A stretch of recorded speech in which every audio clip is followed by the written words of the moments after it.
Playing what if, how and for how long would inflation need to pick up for you to shift positions, and what would the shift be?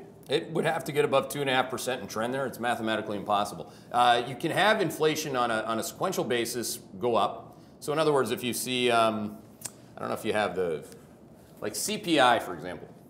Actually, let's go, Josephine, go to slide 14 in the deck while I just draw the sine curve. Okay.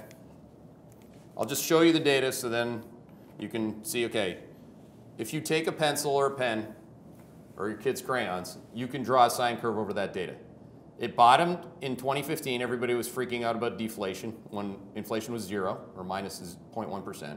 It peaked at 2.5 and now is on the way down on the other side of the sine curve. So this is 2.5%. That's Q1 of 17. That's the top of your sine curve on inflation. We're talking about inflation here as a factor. It bottomed in the middle of 2015. Let's use some colors here. The deflation bottomed, not surprisingly, at minus 0.1%. That's 2015. So you have a reflation of this. Being long reflation, like we told you to be, awesome. Now, you've had, this was reflation's peak and the first part of the rollover. Not the entire rollover. Within the rollover.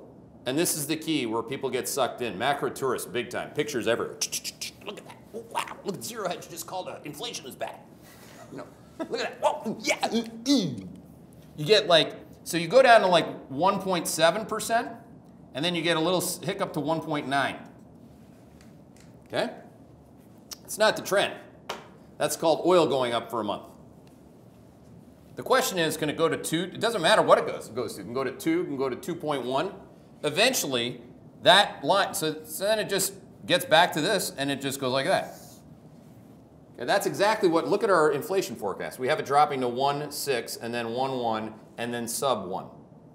That's slide 14. So the trend is what I want to get right. I do trade around the sequential head fakes. I mean, I'm not an idiot. But you know, the real certified idiots are the people that literally get whipped around by every single data point when they go up and start. So, that means inflation's back. It's mathematically impossible for inflation to be up in Q1 of 2018 because Q1 of 2017 is the top of the cycle, and that's your compare. When you report inflation, you're reporting against the prior year score. Think about it like you had Antonio Brown that game, and he scored 80 fantasy points. Would you bet that he scores 80 fantasy points in that same game on that same weekend in the next year? You could, but I would say you'd be an idiot to make that call.